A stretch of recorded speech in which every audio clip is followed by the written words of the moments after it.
Hello students, class 9th subject math प्रश्नावली 2.5 का question number 13 देखें। यदि x plus y plus z बराबर 0 हो तो दिखाइए कि x cube plus y cube plus z cube बराबर 3x बाई जेड। ये वाली सर्व समीकरण मैंने आपको बताई थी। यदि x plus y plus z बराबर 0 हो तो x cube plus y cube plus z cube बराबर 3x बाई जेड होता है। लेकिन हमें यहाँ पर ये क्या करनी है, सिद्ध।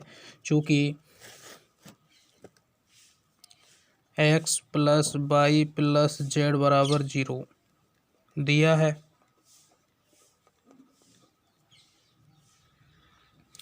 तो एक्स प्लस वाई और हम जेड को यदि हम दूसरी तरफ ले जाएं तो वो किसकी वैल्यू हो जाएगी, माइनस जेड की। घन करने पर, क्योंकि हमें क्यूब चाहिए तो घन करने पर, तो एक्स प्लस वाई का दोनों तरफ घन करने पर एक्स प्लस वाई का होल क्यूब, इधर माइनस जेड का होल क्यूब, दोनों तरफ हमने घन कर दिया। अब देखें, यहाँ दो पदों का योग का क्यूब है तो वो वाला फॉर्मूला लग जाएगा, x cube plus y cube plus 3x y x plus y बराबर माइनस जेड है।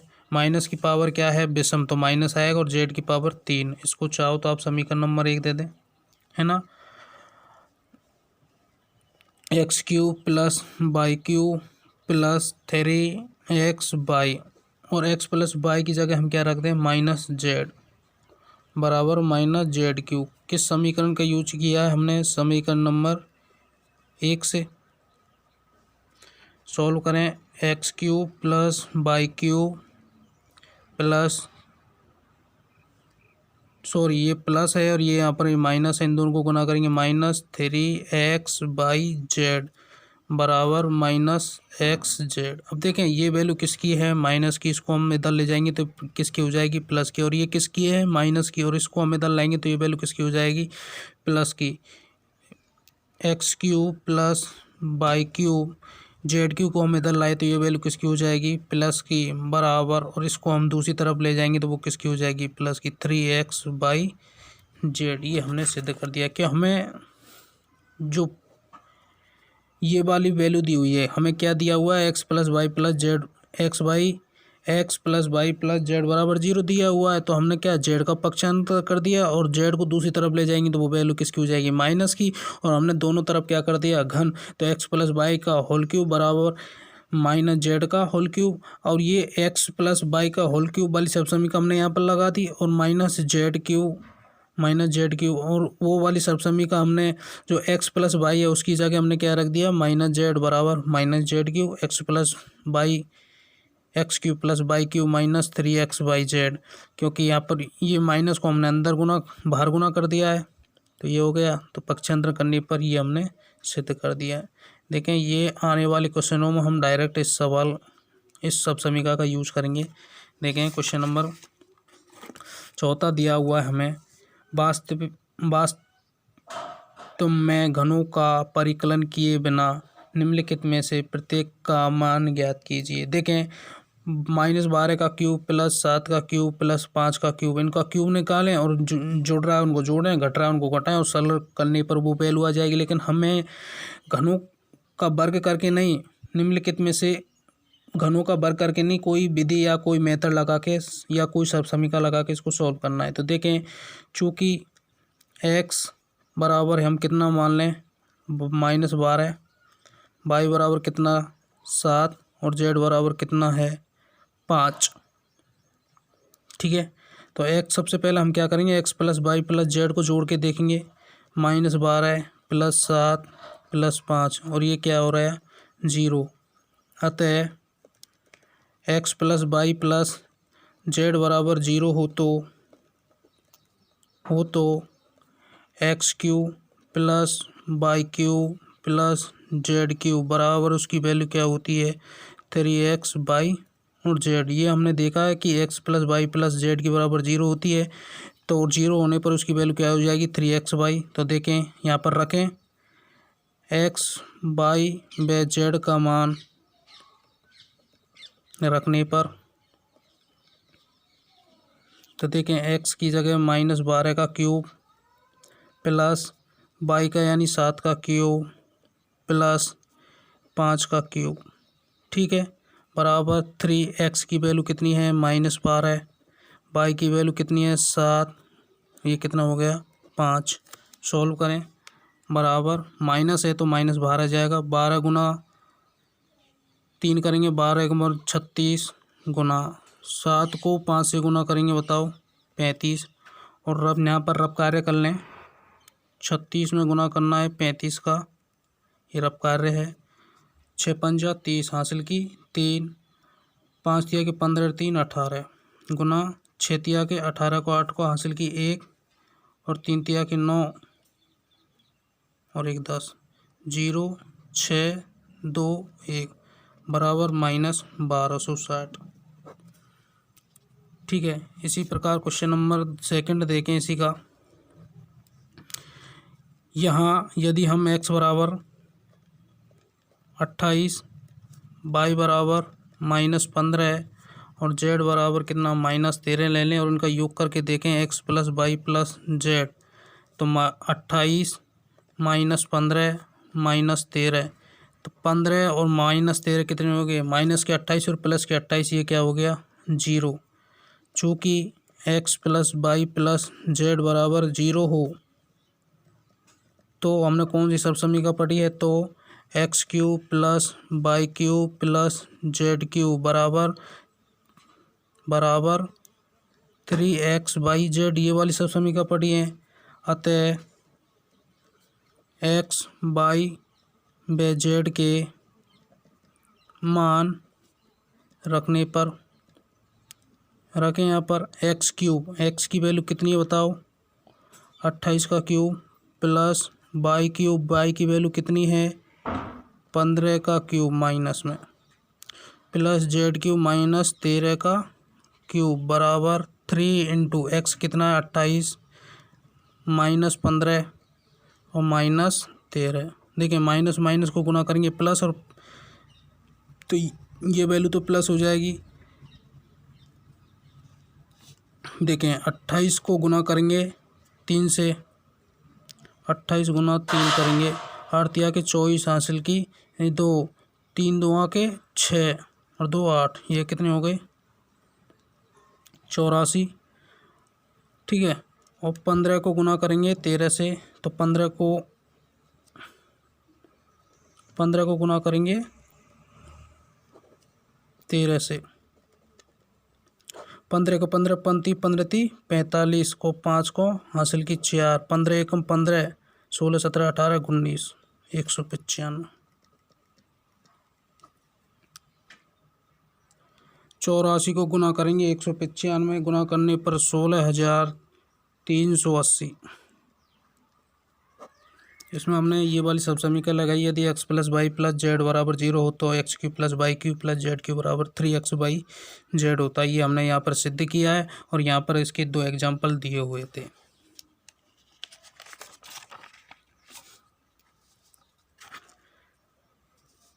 क्वेश्चन नंबर 15 में नीचे दिए गए आयतों जिसके उनके क्षेत्रफल दिए हुए में से प्रत्येक की लंबाई और चौड़ाई के लिए संभव व्यंजक दीजिए।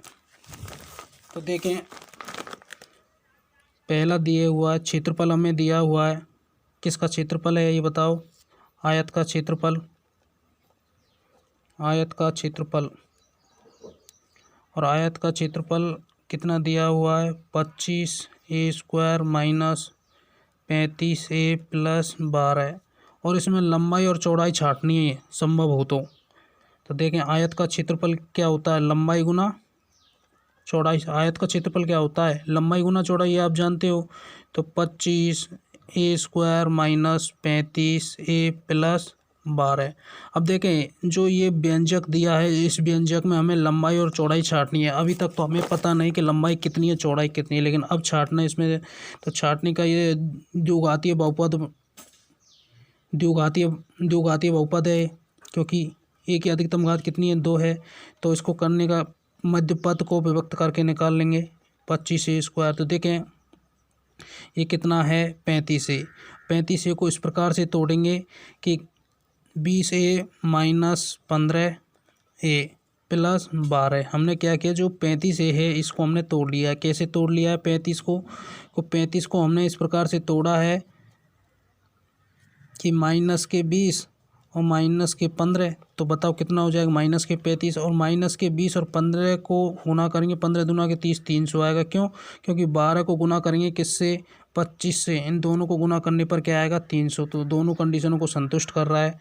तो देखें इस वाले पद में और इस वाले पद में हमें 4 कॉमन मिल रहा है, सॉरी 5 कॉमन ले लेंगे। तो यहाँ पर 25 में 5 का भाग देंगे तो 5, A² में 1 का भाग देंगे A, माइनस 20 में 5 का भाग कितनी बार जाएगा, 4 बार, और A से 1 कट जाएगा माइनस। अब देखें 5A में से और 12A में से क्या कॉमन आ रहा है बताओ, 3। तो 15A में 3 का भाग देंगे तो 5A, माइनस बाहर चल रहा है 4। अब देखें इन दोनों स्टेपों में से क्या कॉमन मिल रहा है, 5A माइनस 4। तो 5A माइनस 4, तो पहले पद में क्या बचेगा, 5A माइनस 3। ये क्या लेके चल रहे हैं हम, लंबाई गुना चौड़ाई। और लंबाई गुना चौड़ाई हमने, यदि ये लंबाई है तो ये चौड़ाई होगी, और यदि ये लंबाई है तो ये चौड़ाई होगी। अतः यदि लंबाई 5A माइनस 4 हो तो चौड़ाई 5A माइनस 3 होगी। सेकंड कंडीशन, और यदि लंबाई, दूसरी बार ले लें, लंबाई कौन सी, 5A माइनस 3 हो तो चौड़ाई 5A माइनस 4 होगी। हमने इस सवाल में कुछ नहीं किया। आयत का क्षेत्रफल होता है लंबाई गुना चौड़ाई, और ये आयत का जो क्षेत्रफल दिया हुआ है ये द्विघातीय बहुपद में दिया हुआ है, उसमें हमने लंबाई और चौड़ाई छांटनी है। तो द्विघातीय बहुपद को हमने मध्य पद विभक्त करके हमने 2 पद निकाली, 5A माइनस 4 और 5A माइनस 3। अब यदि ये लंबाई ये है तो ये चौड़ाई होगी, यदि ये लंबाई है तो ये चौड़ाई होगी। ये है इसमें क्वेश्चन नंबर इसी का देख, सेम वो ये सेकेंड। क्षेत्रफल दिया हुआ हमें, आयत का क्षेत्रफल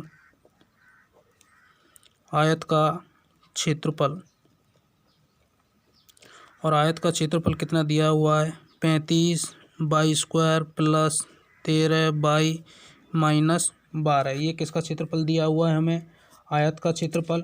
तो देखें, और आयत का क्षेत्रफल क्या होता है, लंबाई गुना चौड़ाई। और लंबाई और चौड़ाई के पद हमें इसमें से निकालने की, लंबाई का पद कौन सा और चौड़ाई का पद कौन सा। अब तक हम कह नहीं सकते क्योंकि दोनों का गुणनफल है ये। तो देखें 35/² प्लस 13 माइनस 12 द्विघातीय बहुपद है, मध्य पद को विभक्त करके निकालना है। तो देखें मध्य पद कितना है यहाँ पर, इस पर रब कार्य कर लें। मध्य पद कितना है बताओ, 13, और x² का गुणांक और अचर पद कितना है, 35 गुना 12। और 35 गुना 12 को हम सॉल्व करेंगे रब कार्य में। 35 गुना 12, 12 पंजे 60 हासिल की 6, 12 के 12, 12 दूनी 24, 12 थी 36, 37 38 39 40 41 42, कितना आया 420। 420 के हमें 2 फैक्टर इस प्रकार से करने हैं कि इनका गुना करें तो 420 आए और उनका योग करें तो बताओ कितना आए, 13। तो देखें आप इस प्रकार से 2 फैक्टर कर सकते हैं उसके, कौन कौन से, 28 और दूसरा फैक्टर होगा इसका 15। 28 और 15 देखें, क्योंकि ये माइनस है, माइनस अचर पद यहाँ पर माइनस है। 28 और 15 को गुना करेंगे तो बताओ 420 आएगा, और उन दोनों को ऐड करेंगे तो कितना आएगा, 13। तो मध्य पद को विभक्त करके सॉल्व करें, बराबर 35/² प्लस 13 को हम किस प्रकार से लिखेंगे, 28 माइनस 15, ठीक है, माइनस 12। इन दोनों स्टॉपों में क्या कॉमन मिल रहा है बताओ, कुछ कॉमन मिल रहा है क्या, 7 कॉमन मिल रहा है, 7 7 पंजे 35 बाई प्लस 7 चौके 28। ठीक है, माइनस यहाँ से कॉमन ले लेंगे, इसमें भी माइनस कॉमन है, इसमें भी माइनस कॉमन है, तो क्या कॉमन मिल रहा है 3, तो 5 बाई प्लस 4। अब देखिए पहले पद में ये कॉमन है, दूसरे पद में ये कॉमन है, तो देखें 5 बाई प्लस 4 कॉमन ले लिया, तो पहले पद में क्या बचेगा 7 बाई और दूसरे पद में क्या बचेगा 3। ये क्या है लंबाई इंटू चौड़ाई। किसकी लंबाई चौड़ाई है आयत की। यदि लंबाई ये है तो चौड़ाई ये होगी, यदि लंबाई ये है तो चौड़ाई ये होगी। पहला है यदि आयत की लंबाई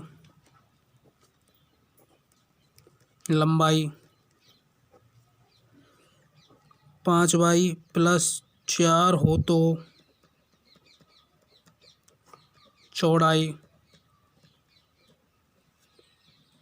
7 माइनस 3 होगी।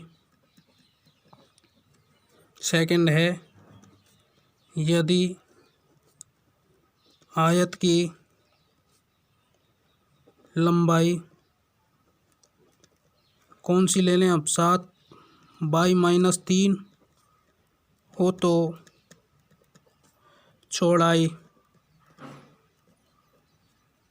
कितनी होगी 5 बाई प्लस 4 होगी। बस हमें ये लंबाई और चौड़ाई के जो व्यंजक है वो निकालने हैं, क्योंकि हमें लंबाई और गुनाई करके दिया हुआ था, और लंबाई और गुना करके दिया तो हमने मध्य पद को विभक्त करके हमने रैखिक बहुपद में तोड़ लिया, और रैखिक बहुपद से हम बता सकते हैं कि ये लंबाई होगी ये चौड़ाई होगी। ठीक है, इसी प्रकार क्वेश्चन नंबर 16 है घनाभों जिनके आयतन नीचे दिए हुए हैं विमाओं के लिए क्या संभव है। तो देखें ये आयतन दिया है, ये भी यहाँ पर आयतन दिया हुआ है। किन के आयतन दिए हैं, घनाभों के आयतन, और घनाभ का आयतन क्या होता है लंबाई गुना चौड़ाई गुना ऊंचाई होता है। तो लंबाई चौड़ाई और ऊंचाई निकालनी है यहाँ से भी और यहाँ से भी यदि संभव हो तो। पहला सेम क्वेश्चन नंबर 15 के जैसा ही है, घनाभ का आयतन, घनाभ का आयतन क्या होता है, घनाभ का आयतन हमें क्या दिया हुआ है 3x² माइनस 12x, और घनाभ का आयतन क्या होता है लंबाई गुना चौड़ाई गुना ऊंचाई बराबर 3x² माइनस 12x। ठीक है, लंबाई तो इसको ऑल सॉल्व करें तो देखिए इसमें और इसमें हमें क्या कॉमन मिल रहा है 3 कॉमन मिल रहा है। ठीक है, और x कॉमन मिल रहा है, तो पहले पद में क्या बचेगा x और दूसरे पद में क्या बचेगा बताओ, 3 कॉमन ले लिए तो 4 बचेगा।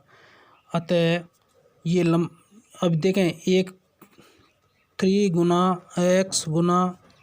x माइनस 4, तो इनमें एक पद लंबाई होगा, एक पद चौड़ाई होगा और एक पद क्या होगा ऊंचाई, और तीनों का गुणनफल हमें दिया हुआ है, तो हमें इसमें लंबाई चौड़ाई निकालनी यदि संभव हो। अतः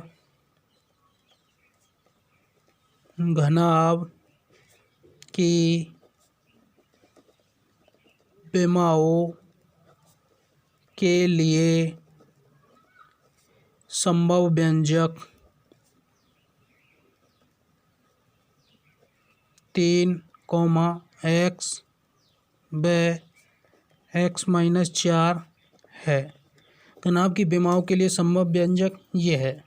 इसका सेकंड देखें इसी प्रकार, आयतन हमें दिया हुआ है, किसका आयतन घनाभ का आयतन 12k² plus 8k minus 20k। ठीक है, और घनाभ का आयतन क्या होता है लंबाई गुना चौड़ाई गुना ऊंचाई।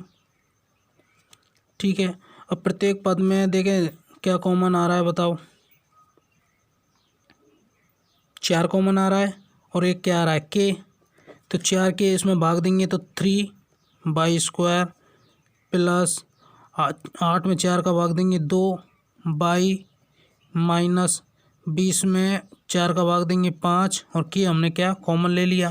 तो देखेंगे ये भी द्विघातीय बहुपद बन रहा है, और द्विघातीय बहुपद को हम तोड़ सकते हैं किस में रैखिक बहुपद में, तो 4k और किस विधि द्वारा मध्य पद को विभक्त करके। मध्य पद है यहाँ पर 2y, उसको तोड़ना है तो 3/² माइनस 2y को इस प्रकार से तोड़ना है देखें कि 5y माइनस 3y, ये मध्य पद को विभक्त कर रहा है, यानी 5y में से माइनस की 3y बचेंगे तो क्या क्या आएगा 2y, और इन दोनों को गुना करेंगे तो माइनस के 15y² यानी -5 इंटू -3y यानी 15y² -5। मध्य पद विभक्त करके हमने इसका क्या निकालना है, गुणनखंड।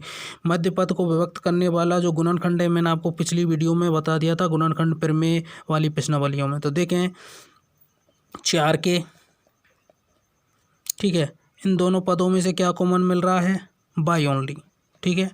तो 3y + 5, इन दोनों पदों में क्या कॉमन मिल रहा है, ओनली -1, तो 3y + 5 4k।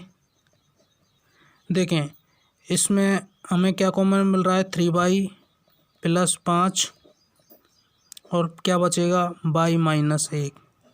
तो देखें 4k गुना 3y + 5 गुना y -1, और ये किसकी है, घनाभ की लंबाई, चौड़ाई और क्या ऊंचाई, और ये तीनों का गुणनफल ये हमने निकाल लिए। अतः घनाभ की विमाओं के लिए संभव व्यंजक, पहला व्यंजक 4k, दूसरा है 3y + 5 तथा y -1 है। तो देखें इन तीनों का गुणा करने पर ही इसका क्या आयतन, क्या आ रहा आयतन। तो हमें इसमें लंबाई, चौड़ाई और ऊंचाई ज्ञात करनी है, तो लंबाई, चौड़ाई, ऊंचाई है, तो ये विमाओं के लिए संभव है। Thank you, all the best students. देखें मैंने आपको प्रश्नावली 2 से संबंधित जितनी कोशिश हुई उतने मैंने आपको वीडियो बनाए। अगर कोई क्वेश्चन आपके समझ में नहीं आया हो तो आप वीडियो को पॉज करके दोबारा देखें, तीसरी बार देखें, तो आपका निश्चित रूप से समझ में आ जाएगा। Thank you, all the best.